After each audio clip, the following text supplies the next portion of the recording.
Hello and welcome to Audiobook Connection, behind the scenes with the creative teams. I'm Becky Parker-Geist and I'm your host. Audiobook Connection is your place to learn about the audiobook creative process in discussions between the authors, narrators, producers, and post-production teams that bring them all together, as well as guests who have listened to the audiobooks and have questions for the creative teams.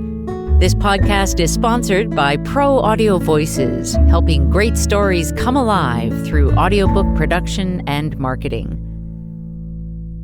And today I have with me Bruce Neuburger, author of Postcards to Hitler, A German Jew's Defiance in a Time of Terror. The child of Holocaust survivors from Germany, Bruce has been shaped as well by the great social justice movements of the 1960s. A former farm and factory worker, cab driver, and ESL and video arts teacher, he's now retired and has authored this powerful story, Postcards to Hitler. Bruce, welcome. Thank you very much. I'm glad to be here. So in your prologue, you kind of set the stage for us about how you know, the beginning of the journey of this particular book and how you were able to gather some of the information, including in the telling of this history. Were you at that time already a published writer? No, I was not a published writer at that time. No, I didn't really publish my first book until 2013, about 10 years ago. Okay, yeah. But I'd always had an interest in writing. Yeah, great. Could you elaborate a bit on the research phase of your writing, which must have taken several years? There's so much information, but I know that our listeners would love to hear more about what that process was like for you, to kind of get a feel for what you went through as you assembled this. Well, first of all, in terms of research, I grew up in an environment of, my parents were both refugees from Germany, and their friends, most of their friends, especially my earlier years, were also refugees from Germany. So I grew up in that environment. Of course, when you're young, you don't really think about the significance of it. You don't know anything else. It's just what is. And so a lot of the stories I heard and the attitudes that people had were certainly part of my character and my worldview as I was growing up. When I decided to write this, the process of deciding to write this book was really quite a long one. And it had to do with my coming to recognize that what Benno, my grandfather, did was fairly significant. At first, I didn't realize that. When you mentioned the prologue to the book, the preface to the book, my father had given me a stack of letters from his mother and father that they had sent while they were in Munich basically from 1938 to 1942 when they were deported and so on. Well, actually, before that, because the letters ended when the U.S. and Germany declared war on each other in November, December 1941. And even at that time, I didn't really understand the significance of the experience of Benno. I'd heard that my grandfather had written a letter to Hitler, which I thought was kind of odd, but he had written an angry letter to Hitler, denouncing him, complaining to him about the fact that he'd been a long time, supporter of Germany, a loyal German citizen, fought, or at least been part of the, military in World War I and all these sort of things. And I thought that was kind of odd. Why would he write a letter to Hitler? And it wasn't really until after my father passed away. After 1989, when the division between East and West Berlin was erased with the fall of the wall, and of course the unification of Germany that came following that certain records that were kept in what was then previously East Germany became available to a broader group of researchers, and then what came out was a transcript of a trial that had taken place, and other information from what they call the Bundest archives.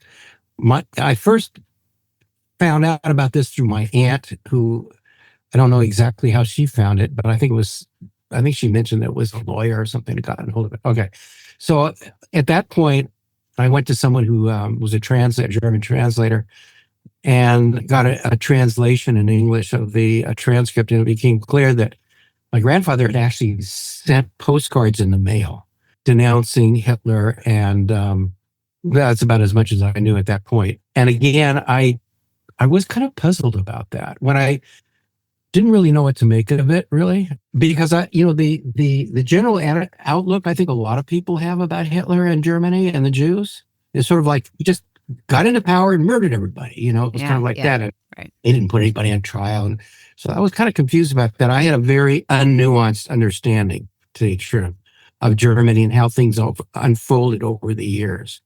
And I think probably most people have a relatively simplified version of what really went on there. It was much more complex and much more nuanced and much more, evolutionary than a lot of people understand. Anyway, but here's a moment in time which was very significant. My wife and I and my sister-in-law made a trip to Germany, and part of that trip we went to Munich, and went to Munich because I wanted to see the old apartment where my father had grown up, and as part of that trip we took a Third Reich walking tour. Okay, during the course of that walking tour, we were taken by the guide to a monument. It was a granite stone monument to the White Rose. Okay, so there I am standing in front of this monument. Now, the White Rose was a student resistance group, for those who may not know, who are very, very highly regarded in Germany, and people study them, and there's still books written about them, and so on. And I knew about them, and I had a very high regard for them myself. I thought that they were very heroic. What I didn't know at that time when I was standing in front of that granite monument was that they were in Munich. And I almost felt like I was going to, it was one of these stunning moments for me. It was like, okay, they were doing their thing in Munich, and my grandfather was putting postcards in the mail in Munich. Maybe there's a connection between these two things. And so that, I think, was a big step forward. At that point, I hadn't decided to write a book or anything like that. But that was a big step forward in terms of beginning to understand maybe the greater significance of what my grandfather did, perhaps. And I still was skeptical. I thought that maybe they picked up my grandfather when they couldn't find out who these White Rose folks were. And to backtrack a little bit, the White Rose were putting the letters anonymously in the mail, denouncing Hitler, denouncing fascism, denouncing Nazism, and exposing some of the horrors that they had come to understand and see themselves personally, because some of them were soldiers who had been sent east. They were medics, I should say, but they were sent east. Anyway, so I thought, well, maybe they couldn't find out who these guys were, so they picked up this old Jew and they put him on trial, and they executed him. And this is another thing I just have to mention. The idea that they would put a Jewish man on trial also didn't seem to fit with my prior knowledge of Nazis. And not just mine, because I talked to other Holocaust families, and they are all going, what? Really? You put a Jew on trial? That kind of thing. Which, again, they reflected a little bit their lack of a nuanced understanding. But anyway, but then when I looked at the dates that my grandfather supposedly, at that point I would say supposedly, put postcards in the mail, and the dates in which the White Rose student activists started to put their letters in the mail, didn't match up, because my grandfather's postcards were before the White Rose started. So that didn't work. And it was, sometime around that time, and I can't give you exact dates, but when I began to get word that there were German historians that were writing about my grandfather, and they thought what he did was very significant. These are people that actually study the Holocaust and write about it and research it and so on. And the first of these was a guy by the name of Wolfgruner, who is the head of the Holocaust and Genocide Division in the University of Southern California. And he wrote a chapter in one book about my grandfathers. I got in contact with him, And we began to correspond, and it was from him. And I asked him some questions. Do you think my grandfather was actually did this, and why did they put him on trial? And he said, he explained to me that yes, your grandfather did do this, and they put him on trial because even though we have this kind of idea that the Nazis just did whatever they want, they also had to be concerned to some degree with trying to cover themselves with legality. Okay. And you don't think of the Nazis that way, but in fact, they're in a society where legality is a big deal, and they had to, have a fig leaf of it at least. So they had this thing called the People's Court, in which they actually put people on trial. Of course, the trials themselves were a farce, as my grandfather's trial was. But nevertheless, they had to go through this farce to maintain this kind of semblance of legality. So anyway, he explained that to me, and he explained to me that, yes, your grandfather did do this and so on. And then I began to come across other researchers and other historians who also felt that what Benno did, what my grandfather did, was very significant. So that set me off in a certain direction. And one more thing that I think I need to say here is that back in the 1980s, in the mid-1980s, much to my own luck, I would say, good fortune and luck, is that I had interviewed some members of my family. So I had a lot of stories.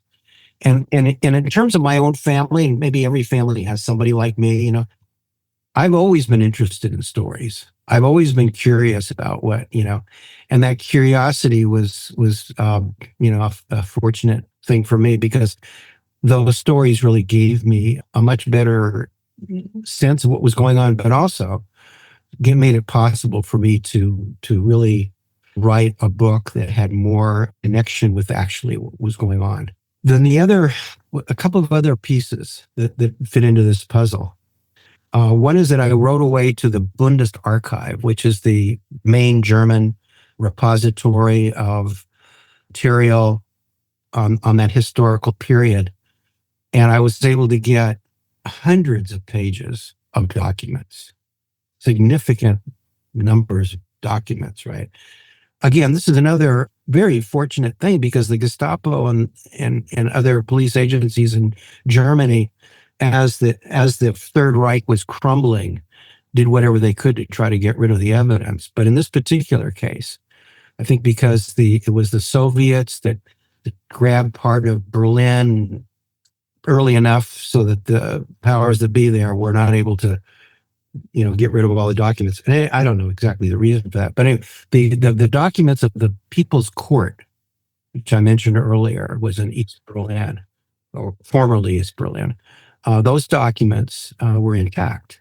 And so there were hundreds of documents that included the interrogation of my grandfather in Munich.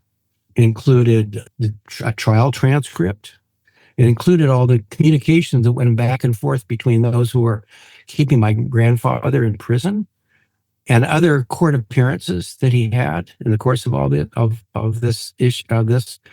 So anyway, that was another really important piece of this puzzle that allowed me to have some confidence that what I was writing really did reflect what was going on. And of course, the story as it is told in Postcards to Hitler could only be told in the way that I told it, as a narrative nonfiction, by imagining a lot of the scenes that I otherwise, of course, would not have had access to. And that part of that picture had to be filled in by extensive amount of reading, and I did a lot of reading. Okay, so I did a lot of reading, and I did a lot of listening to interviews of people who lived in Munich at that time, or were in camps like Theresienstadt, where my grandmother ended up, and so on and so on. And and so I paid very close attention to what people said, and I studied as closely as I could the unfolding of events in not only just the Holocaust period, not just the Nazi period, but prior to that, actually going back to the previous century with the which I try to reflect in the book. So I think it's important for people to understand Nazism. It has its roots in the colonial competition between different imperialist countries in Europe, different colonial countries in Europe. And to understand that, it seemed to me necessary, at least for my own understanding, to understand the Franco-Prussian War of 1871, World War I, which in some ways was a sort of a sequel to that, and then of course World War II, which was very much based on what had happened in World War I. So anyway, that historical background and reading and watching interviews and listening to interviews, and then traveling to the places to see what they really look like, what they look like, to realize the proximity of my grandparents and my father and sister and his sister were living, proximity to the events that were in the birth of the Nazi Party. All of those things sort of, come together as this sort of like confluence of ideas and information that gave me the confidence to start to write this book. Yeah, it sounds like that it started as a just sort of points of interest that struck you and grew into a deeper curiosity that then grew to a point where you knew that you were going to write this, which then expanded into now you needed to do all the research. Is that true? Yeah, definitely. I Yeah. think that's a very good way of saying it. Yeah. Exactly. It One was an unfolding of things. Yeah. And that very unfolding is one of the things that I find so compelling and fascinating, because I also had a very simplistic view of that time period and had not really spent much time even thinking about it. It feels like it was glossed over in my education. And really, one of the things that I was seeing that I think is so valuable in Postcards to Hitler is gaining a better feel for and understanding of the evolution of this. And it wasn't something that just happened all of a sudden. Hitler took over and boom, everything shuts down. There's genocide begins. It wasn't at all like that. And helping us to see this progression, and as a part of that, the progression of the very people who were oppressed and the way that they were thinking through and trying to understand which way this was going to go. Was it going to blow over, or not? Was this something really not having any idea at the very beginning just how bad it was going to get? Right. So, right.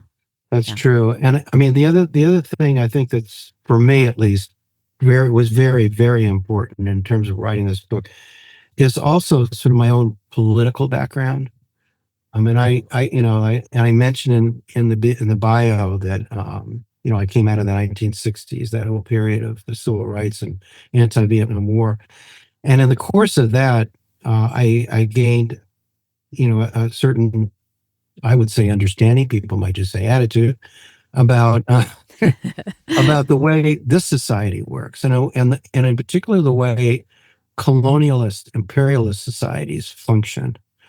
And the very important in this context is an understanding of the colonialist competition between Germany and England and France and so on that gave rise to particularly World War I. In some ways, World War I is the more important. I mean, World War II, of course, is when the Holocaust took place. But if you don't understand what happened in World War I, what gave rise to that war, and why it happened and what it gave rise to, you really can't understand Nazism. And if you don't understand also that colonialism, that European colonialism, engendered racial animosity, racial attitudes, very ugly racial attitudes towards other people, that I described as kind of like a virus, sort of like the the European chauvinism towards non-European peoples was a form of, racism that sort of transformed itself into a kind of racial antagonism in Europe itself. And I tried to trace that to some degree. I wrote a separate essay, in fact, which I posted on my website about what I call it is how hate became racial. Because if you look back at the history of anti-Jewish actions and attitudes in Europe, they were not racial prior to the Nazis coming in. Jews were not regarded as a racially inferior group of people. They were regarded as the killers of Christ, or carrying out weird bloody customs or something like that. There was a lot of superstition and that kind of thing, but it wasn't race. It wasn't race, and that sense of this idea of racial inferiority is something that was fairly new, but it's traceable. It's traceable to the things that are happening within Europe itself, and also things that were happening within Germany, because Germany, was desperately trying to grab hold of its own colonies at a time when England and France had the lion's share, and Belgium even had the lion's share of the colonies. Germany felt compelled, and when they got into the colonial game, especially in Southwest Africa, they did some really ugly things, and it infected the German population, sort of prepared the groundwork for them to be able to accept this racial argument, right? So all these kind of come together, Yeah, you have that great conversation between Bertolt and Benno, where I believe it is, where they bring up that very thing, what's going on in the colonies. Because they had some years ago, somebody was talking about postcards of the hanging. I think that was Bob Dylan had done a song called Postcards of the Hanging, where they, at a certain point, white people, where they were buying these postcards, which showed people standing around the black bodies hanging from trees. And I mean, this was part of our history here. But in Germany, they had postcards of emaciated and badly mistreated Africans. And these were being sold in kiosks in Munich and other. And so, Bertolt is kind of remembering that and trying to understand the significance of that in relation to the way the Jews were being portrayed at that point. So, he was making that connection in his head, which I don't think is far-fetched. I think people do make those connections, right? So, anyway, yeah. I also look at the way that you show us that progression, that gradual transformation of the way that that led to the Holocaust. Some quite terrifying parallels with some of what's happening here in the United States at this time. So it feels all the more important, that we become aware, that we stay awake, and that we not be afraid to speak out about what is right. And I use that word right. I know that everyone was going to have a different definition of right, but I'll use it in the context of compassion for other human beings as a starting point. Compassion for other human beings and the recognition that we are all one race. Race is a social construct, and that too can be traced, to certain socioeconomic systems that benefit from denigrating one group of people so that they can justify exploiting them and brutalizing them and all that sort of thing. And unfortunately, Jews are not immune to making the same kinds of racial judgments of other people. Well, because we are all human. Yeah, I mean, there's proof right there. There's proof that we're all. That's right. We're all capable of the same stupidities, and yeah, I think I was first introduced to that understanding of that the whole concept of race as a construct and that's what it is, through the How to Be an Anti-Racist book. That was enlightening to me, not something that I had ever thought about before. I grew up in central New Jersey, and there was plenty of racism against my friends and neighbors that were Black and lived in a white minority. I was part of the white minority in a Black neighborhood, and all the racism that I saw directed towards my friends and neighbors was infuriating. And yeah.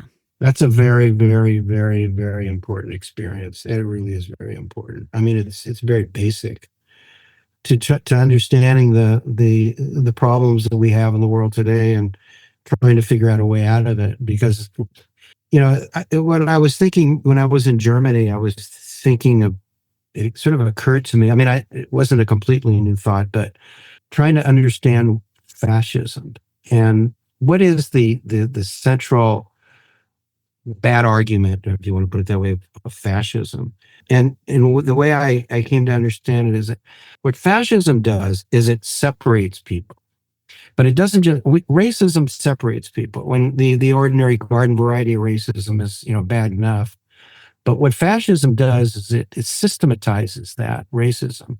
And it builds these like brick walls, and I'm using the analogy of walls here because we've heard that from another. It literally tries to build a solid wall between different groups that they categorize as racist. And by doing, creates very ugly divisions. To step back a second, how is it the human being, Homo sapien, coming out of Africa? How is it that it was possible for Homo sapien to be so successful as a species to populate the entire planet, to overcome all the various obstacles and all the different climates and geographies and so on? My conclusion to that, others may disagree, and that's fine, but is that we're a cooperative species. We're able to work with each other in groups to be able to do things. And that cooperation is really the key to our survival and the key to our advancement. Fascism comes in and it takes a sledgehammer and tries to smash that cooperative spirit and create these divisions, these racial divisions that are like unbreachable, right, between people. And in that way, that to me is the greatest crime of fascism. It's a crime against humanity itself. It's a crime against our basic nature. Yeah. There's this, there have been many studies actually about that very question of how are we wired as Homo sapiens, and one of a book that I've thoroughly enjoyed reading is many years ago now, but it was The Bond by Lynn McTaggart, where she addresses, she's a journalist on Frontier Science and addressing that very question and some really fascinating things. What's her name, by the way? Lynn McTaggart. McTaggart. Yeah. Okay. It's called The Bond. You also said something sort of offhandedly, but as you were saying, this is my opinion. Others can disagree with me. And I thought, how such an apropos, just offhand comment, because it is a part of the problem that we have with when we're put in this us versus them, is this unwillingness for anyone to have a different opinion about things. It's one of our challenges.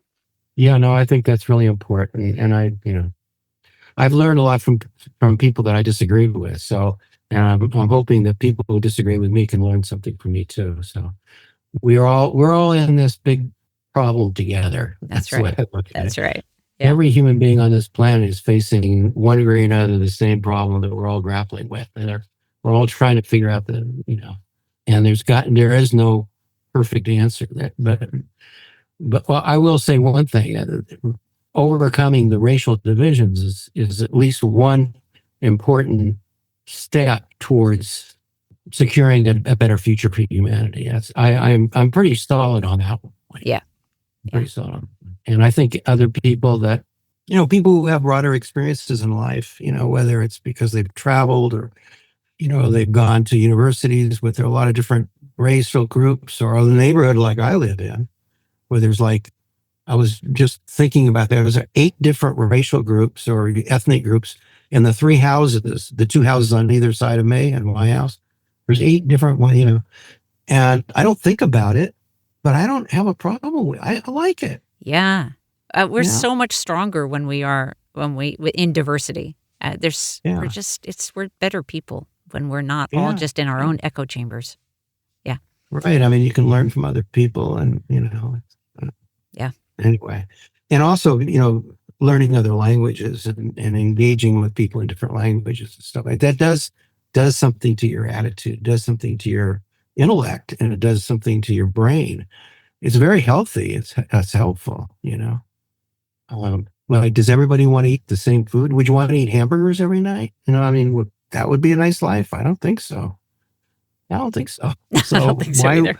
why would you want to be around the same so-called same people all the time? Yeah. Yeah. Let's take a short pause. We'll be right back.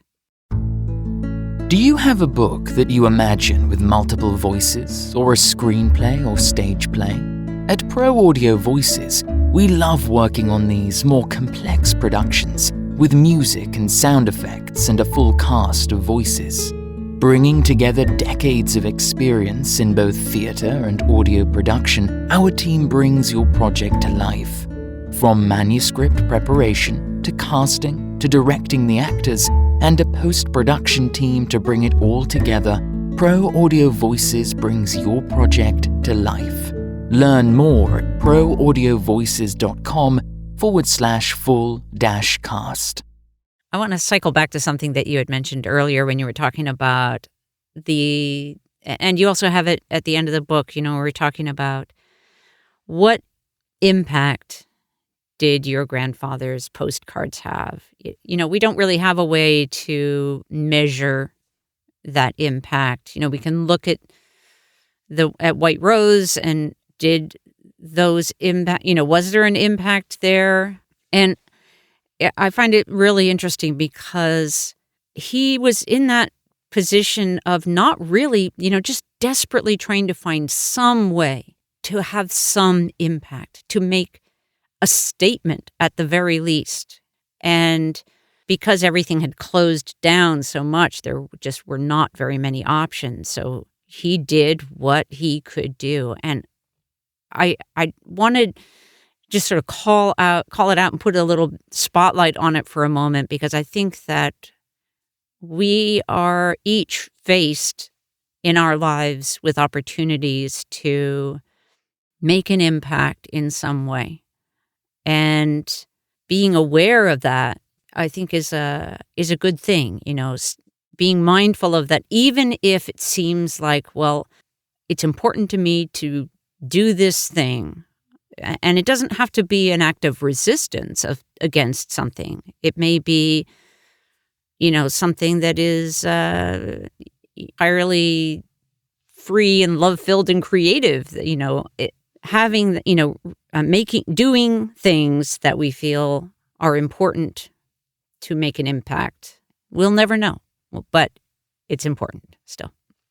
Yeah, I agree. And I think, I came to this conclusion again. More consciously, I guess, in when I was in this recent trip in Germany and talking to people about this, that Benno would not have written those postcards if he didn't believe there were people who wanted to hear that message, or who would have been uplifted by that message or positively influenced by that message. In other words, the idea that everybody was walking in lockstep with Adolf Hitler, which is, again, I think, an erroneous idea that people have about Germany in that era.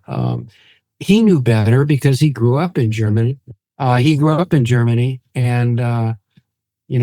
look, part of the thing that influenced my writing too, I have to say, is that in the way I approach this book, my father grew up in Munich, and he told me up until 1933, all of his friends were non-Jews. Okay, so there was a lot of cross relationships between Jews and non-Jews, and there's no doubt that Benno had those as well.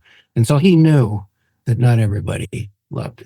So when and I tried to portray that in the book, but he wouldn't have taken the step to write these postcards if he didn't think that somebody out there would benefit from them in some way or be influenced by them. So, well, that's one of it. The other thing is what you said about influencing people. I mean, I think we often fall into despair because we think that what we do really doesn't really have any influence. Sometimes it takes the form of, I've been marching in all these protests and they don't seem to do any good. But I am of the belief that everything that we do has some kind of influence, even if it's a conversation with one other person. And you happen to plant a seed of some idea in their head. You don't know where that idea is going to go. So, I absolutely agree with you. Yeah. Mhm. Right. I think it's, we can see, and I think we can see that impact in a very simple way, but in a real way. You're walking down the street and you smile at somebody versus glaring at somebody. If you're that person receiving the smile, you're uplifted and it changes the way we feel. And if you're glared at, that changes the way we feel. So, yeah.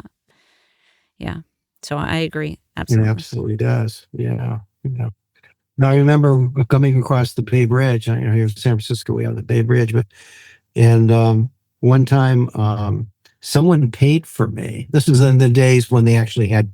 Now you can't pay for anybody because it's all done with machines and everything. But back in those days, you'd hand. I forget what it was, $6 or whatever the hell it was. And I got up to the gate, and the guy said, "Well, the guy in front of you paid for you." I'm like, really? It's like, what? Yeah. And I thought, well, I have to do that for somebody else.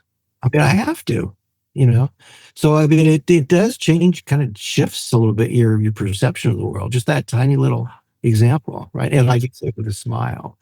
Or, I walk my dog a lot, and I'm constantly running into people who, I mean, people, mean-looking guys on the street with tattoos. And, cutie pie.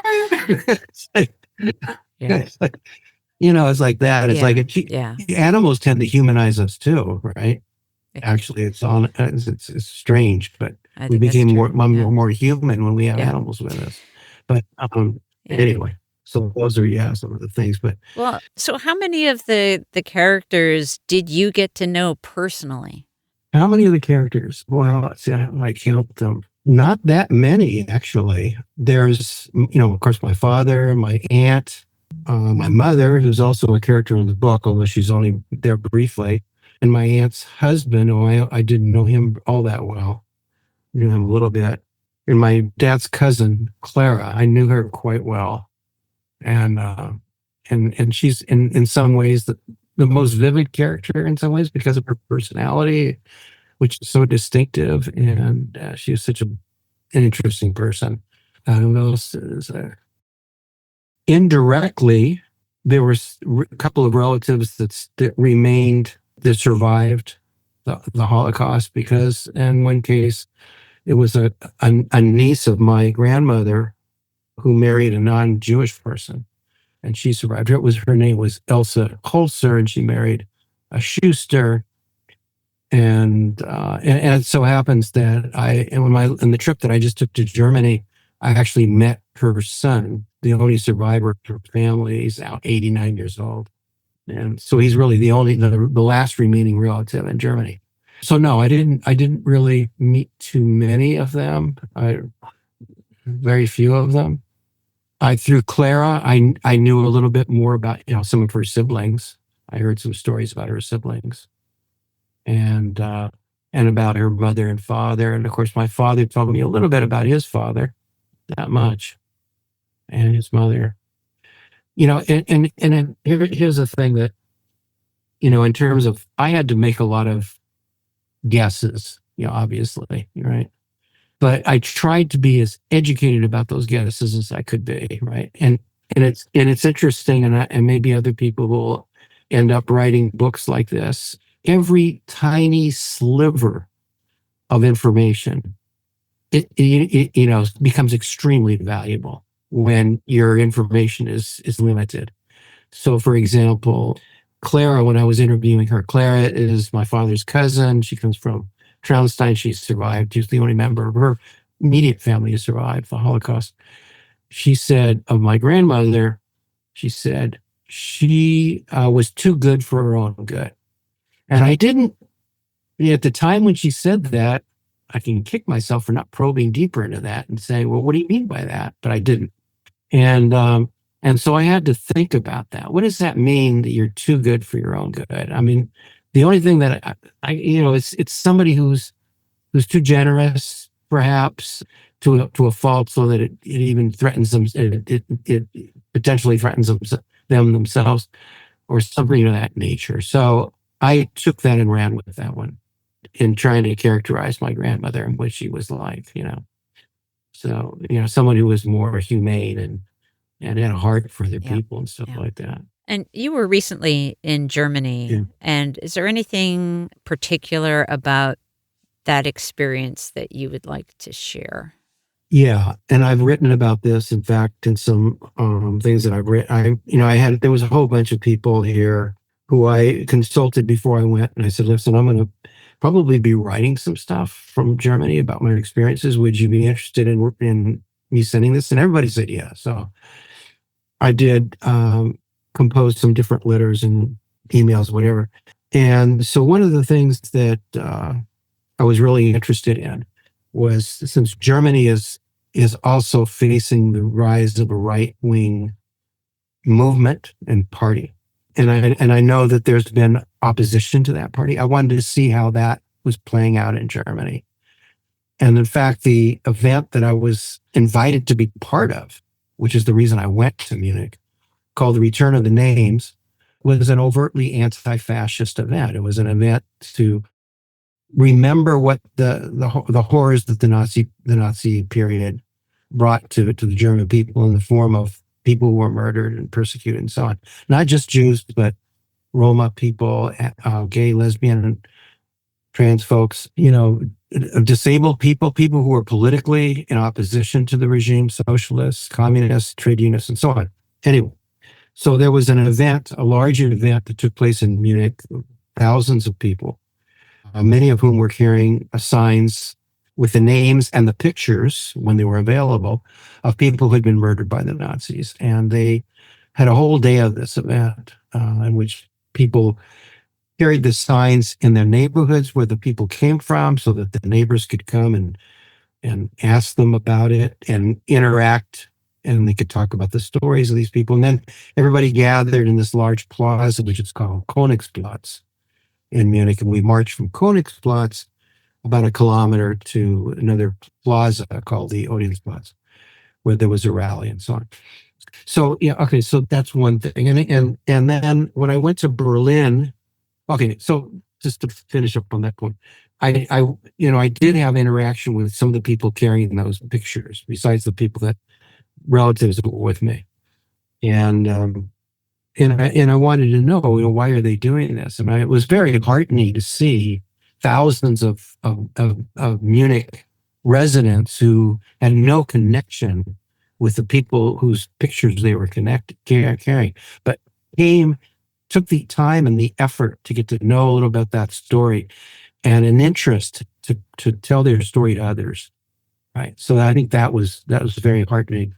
So there is a genuine interest and a genuine concern and a genuine feeling among a large section of German people that we can't forget what happened, and we've got to learn, we got to learn from it. Okay. And we got to pass it on to the next generation. So that's one thing. On the other side of the coin, to some degree, I went to, in Berlin, I went to a place called Sachsenhausen, which is a former concentration camp just outside of Berlin. And I was brought there by a friend who's a historian and a member of the committee that every year puts on a commemoration on April 14, which is the day the camp was liberated by the Soviet troops. Okay. And their idea is that they've been doing this for 70, I don't know how many years they've been doing it, but it's 79th, year since the liberation of Sachsenhausen. And they show no signs of stopping to do this every year. And they bring people together from different communities and dignitaries and people in different with different experience, with different official titles and so on, whether they be the mayor or a sheriff, their equivalent of a sheriff or someone like that. Anyway, and they make speeches and so on about we should never forget this, and reminding themselves of what the Nazis did and the communities that were impacted and all that sort of thing. Okay, it's all very nice and good, but when it came to talking about what was going on in Israel, there was mention of October 7, and there was mention of Israel a few times. And I knew this because I had a device that was a translator in my ear. Somebody was translating. Okay, so I was able to understand that. And at a certain point, after most of the speeches had been given, I just said to the person I was with, I said, has anybody in this crowd ever heard about the Palestinian people? And I said it kind of loud. And he got a little bit nervous because he didn't really want to make a ruckus there. But it really struck me that here they're talking about a genocide that took place, many years ago. But there's one going on right in front of us right now, and they're not speaking to it, And this is official German policy not to criticize Israel, which I find very, very disturbing. If you want to be consistent about opposing fascist-like behavior or racist behavior, you've got to criticize everybody who engages in it. And now, of course, they use the excuse that, well, we don't want to appear to be anti-Semitic. Well, it's not being anti-Semitic because there's plenty of Jews, and a growing number of them, including me, who don't like it and don't like what Israel's doing. So what about our point of view? Are we part of that? Should we be taken into account when you're so concerned about So it's not really, they're not really so concerned about being anti-Semitic. They're concerned about a policy of supporting the state of Israel. And anyway, so I think that's important to say that. And I have to say parenthetically to that, I don't believe it when the U.S. government and the German government say that they care about Jews. I don't believe it. They care about Israel as a state with a powerful army that does important things to defend the interests of German corporations and U.S. corporations and U.S. all that kind of stuff, which sometimes people call imperialism. So, that was the two sides of the experience in Germany. And politically, of course, there was much more to that. There's a whole, and there's another part, I'll just mention briefly, which is that there's been a long struggle in Germany for the German people and the German society in general to come to terms with Nazism. It didn't happen automatically. It took a lot of people doing a lot of work. And one of those people is someone that spent 2 days with me in Hamburg, taking me around and describing the kinds of things that he personally, his name is Wilfried Wenke, the things he personally has been involved in, struggles he's been involved in to get the powers that be, the city authorities and so on, to pay attention to that history and make sure that history doesn't get buried. Okay, so when we think of Germany, and they're exemplary in some ways, but don't forget that it took people actually advocating for it and struggling for it and being rejected and so on. It didn't happen automatically. Yeah. And when you talk about we have to learn, we have to remember, and we have to learn from our past. We also have to, it's not just learning the narrow lesson of a particular people. It is applying that learning to the big picture of all people, that we can't just, it's not let's make sure it never happens to Jews again. Well, no, let's not make sure it never happens to anyone again. It's what like you say at the very beginning of your book. Absolutely. Never again. Absolutely. Not to anyone. Yeah. Absolutely. And Biden just, had this the celebration at the Holocaust Museum of the Remembrance Day for the Holocaust, and it was a complete travesty, in my opinion, a total complete travesty, because he used the expression "never again," but he meant it in the narrowest sense of the term, in my opinion. Never again to what, Zionist Jews or something? I don't know. And he distorted the history, and he once again used the Holocaust to justify oppression of other people, which is the worst to me. I don't think there's anything more despicable, in my opinion, than using the suffering of one group of people to justify the oppression of another. And this is what's happened and what's happening. And, I know that there's a lot of people that are going to look at Postcards to Hitler and say, I don't know if I really wanted to read another book about the Holocaust. And I don't blame them for, necessarily for saying that, and think, well, why should I read about a Holocaust that took place back then when there's a Holocaust going, or a genocide going on right now? And I unite with that. I will say, however, that I think there's more to learn about how that Holocaust unfolded that you can get something from by reading the book. Absolutely. Definitely. And I just want to say, speaking about our political options, since we're in an election year, the opposing seems to me far worse than what we have right now. So hopeful that intention, well, it's hard to say. I mean, no one's perfect, and we're not going to get a perfect leader. And we're going to talk more about the personality disorder situation in terms of world leaders. We'll talk more in an upcoming interview. But I want to ask you, and you kind of set up this very question for me. So I'm going to ask you, I have my own perspective on this, and we already actually talked about it, but what would you say sets Postcards to Hitler apart from other books on the Holocaust? I haven't read all the books about the Holocaust. Well, of course. There's a few that escaped my grasp, slipped through my fingers, whatever. There's quite a few out there. To the ones that I know of, and there's some amazingly good stuff that's been done, and deep appreciation for all the work that these historians have done, and survivors of the Holocaust who've taken the time and effort to write about their thing. I think the thing that I would say about that is that a lot of them don't deal with the background history that led to the Holocaust.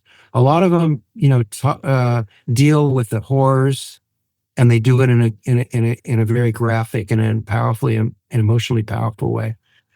What actually happened, with people in Auschwitz, and families that were uprooted from their homes in different cities, and surviving the war or are not surviving the war. Children who had to emigrate out of Europe or out of the mainland Europe, let's say England and stuff like that. There's a lot of, and there's of course, a million stories because there were millions of people involved. So there's a lot of really interesting stories, and I think they're all valuable. But what I tried to do in Postcards to Hitler was to give a broader historical perspective on how it is that Germany and Europe, in fact, came to that moment where fascism and war and stuff tore that continent to pieces 3 times, frankly. There's 3 wars that I talk about in that book. What are the underlying economic and social foundations of those continuous conflicts, and not because a lot of people think it's just human nature and people always fight each other and so on. I don't believe that. I mean, we do have a human nature, and in certain aspect of it is not very good, or can be very, very bad. But I don't believe that war and conflict of that kind are inevitable parts of human psyche and makeup. I think that there are social, economic, political reasons why, and those can be understood. And if I didn't believe that, I wouldn't have been able to write this book. I would have just retreated into, this is what happened. maybe not retreated is the right word, but I would not have attempted to try to understand the mechanisms of how that went, but I would just describe what happened. And I have my point of view on it, and it's, I think every writer has their points of view, and it reflects itself in the way they portray certain things, right? And the other thing that perhaps is different about this book, and in some books at least, and that is that the way that the characters grapple with these unfolding events, try to come to terms with them, trying to understand them. And I came to this sort of understanding really early on, part of this understanding very early on, from the stories that my mother and father would tell me.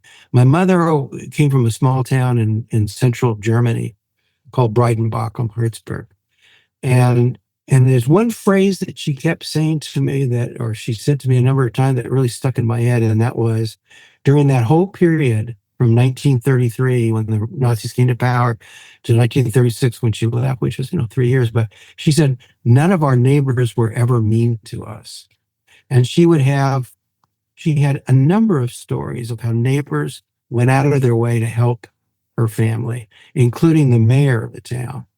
Okay. So these are the stories that I grew up. I grew up with actually more stories that were positive about Germans than negative. And so that influenced me when I hear this stuff about somehow anti-Semitism is basic to the nature of German people or something or other like that. I just know that's just not true. And that was really important for me. And recognizing that people are complicated and people are constantly grappling with many different influences in their lives. And yeah. What would you like your readers and listeners to the audiobook to take away from the experience? Well, I think a deeper understanding of just what I'm talking about. I would hope that they would come away with a deeper understanding of the complexity of human society, and also that there are ways to understand what's going on. There's ways to understand it happening, and it's not just something inevitable that arises in human society. They would come away, and in so doing, they would become more critical, have a more critical eye to examining what's going on in their own society and how that's playing. What are the forces that are pushing us in a certain direction? Besides, charismatic and diabolical or demagogic type personalities, what are the deeper political, social, economic, process that are going on that are causing these things to happen? This book is very limited in terms. I mean, you're not going to come away with a full-blown understanding by any means, but it would at least raise that idea in people's heads. Yeah, there is something going on here that we need to understand. Besides that, there was a bad guy. Well, I definitely feel like it's it's had a huge impact on me already. So I really appreciate that. Well, I feel like we could just go on, talk for hours and hours, but how can our listeners learn more about you and your writing and Postcards to Hitler? Well, they can go online and they can look at the website. The website has a lot of information in it. They can also go to Counterpunch. And that is? I've written quite a few articles. Yeah. Okay. And let me let our listeners know what your website is. We'll put it also in the description, but it's postcardstohitler.com. Okay. Postcardstohitler.com. Postcardstohitler.com. Right. There's also a way of contacting me directly through that website. There's on the menu at the top of the page, there's a contact. And I would really be happy if people want to communicate with me and give me their opinions, good, bad, or indifferent. I'm happy to engage with people no matter what. And so, and also I said, I do write articles for Counterpunch. So you'll get some of my points of view on Counterpunch. And I did write another book. Should I mention that one? Yeah, absolutely. Yeah. I wrote a book called Lettuce Wars, 10 Years of Work and Struggle in the Fields of California, and which was about the 10 years I spent working in the fields with in the lettuce fields, lettuce, broccoli, cauliflower, and various other fruits and vegetables. Yeah, and those were amazing years for me personally. It was during the period of what I say farm worker upsurge. Some people call it the Cesar Chavez era. But it was Cesar Chavez was certainly a central character, but it was really about the upsurge of farm workers in a massive, important movement that was part of the bigger social movements in that era. Yeah, great. And Postcards to Hitler is, at the time of this podcast going live, it will be available on Amplify audiobooks. That's your ideal place to get your audiobooks. Again, Postcards to Hitler, a German Jew's defiance in a time of terror. And I'm talking with Bruce Neuburger, author of Postcards to Hitler. Bruce, thank you so much for spending this time with me. Thank you, Becky. I really appreciate it. This has been a very interesting moment for me. Thank you. And thank you for all the work you do with Amplify and for your writing, which I'll get to one of these days. That's great. And also, I just want to mention to our listeners that we will have another podcast episode coming up, a conversation with Bruce and with Janja Lalich. Her book, Take Back Your Life, Recovering from Cults and Abusive Relationships, that has some really interesting points of intersection with Postcards to Hitler.